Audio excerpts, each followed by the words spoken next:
Journalist ఐక్యత, journalist ఐక్యత. విజయసాయి రెడ్డి చేసిన వ్యాఖ్యలను, విజయసాయి రెడ్డి చేసిన వ్యాఖ్యలు మీడియా అంటే పైన చర్యలు తీసుకోవాలి.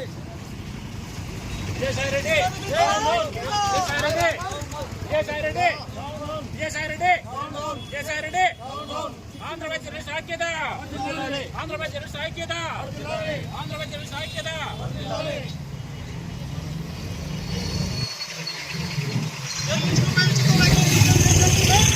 క్షమాపణ చెప్పాలి, క్షమాపణ చెప్పాలి.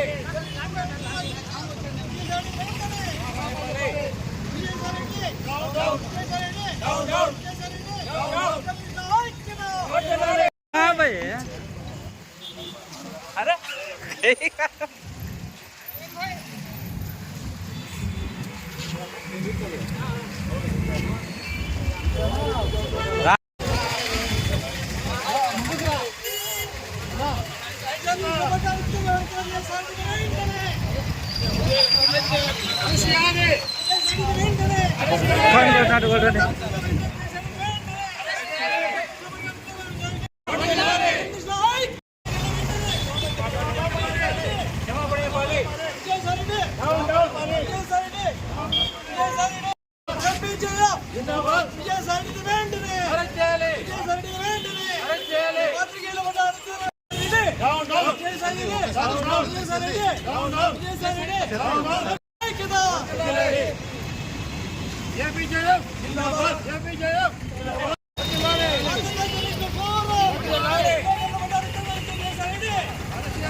నిన్న మనం చూసాం రాజ్యసభ సభ్యుడు విజయసాయి రెడ్డి ఆయన జర్నలిస్ట్ పైన ఎట్లా మాట్లాడినాడు, ఏకవచనంతో మాట్లాడినాడు, అరే తురాన్ని మాట్లాడారు.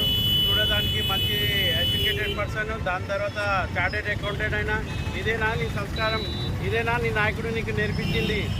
దానికోసం మీ నాయకుడికి, దానికోసం ప్రజలంతా మీరు ఇట్లా 5 సంవత్సరాలు మాట్లాడి ప్రజలకు ఏం చేయకుండా ఇట్లానే మాట్లాడి మీకు పక్కన పెట్టేసాం. ఇంకా నీకు కూడా ఖచ్చితంగా దీని మీద యాక్షన్ తీసుకుంటారు. నీకు ఖచ్చితంగా నువ్వు సారీ చెప్పకపోతే నీ మీద కఠినంగా, ఎందుకంటే నువ్వు మాట్లాడే భాష, నువ్వు మాట్లాడే విధానం అసలు ఎవరన్నా చూస్తే ఏంది వీణా రాజ్యసభ సభ్యుడు అని అందరూ ఒకటే అంటున్నారు. దానికోసం నువ్వు ఖచ్చితంగా నీ మాటలన్నా ఉపసంహరించుకోవాలి. దానికోసం నువ్వు బహిరంగ క్షమాపణలు చెప్పాలి. దానికోసం ఈ ప్రోగ్రాం ఆర్గనైజ్ చేసిన ఏపీహెచ్ఏ గారికి అందరికీ ధన్యవాదాలు తెలుసుకుంటూ, మీరు కూడా ముందుకు వచ్చి మీరందరూ జర్నలిస్టు కూడా మీ అందరూ ఆయన క్షమాపణ చేసే వరకు ఈ పోరాటం అట్లానే కంటిన్యూ చేయాలని కోరుకుంటున్నాను. ధర్నా చేయడం జరుగుతుంది. ఎందుకంటే అతను ఒక రాజ్యసభ సభ్యులుగా ఉండి పెద్దల సభలో ఉండి ఏ విధంగా మనుషుల పట్ల కానీ ప్రిన్సిపాల్ల పట్ల కానీ వ్యవహరించాలని తెలియకుండా మాట్లాడుతున్నాడు, బూతులతో మాట్లాడుతున్నాడు. అతనికి సభ్యతలు కాదని చెప్పి తెలియజేస్తున్నాను.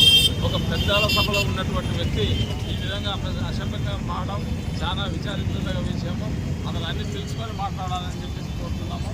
కాబట్టి వాళ్ళకి క్షమాపణ చెప్పాలని చెప్పి కోరుతున్నాము. జర్నలిస్టులు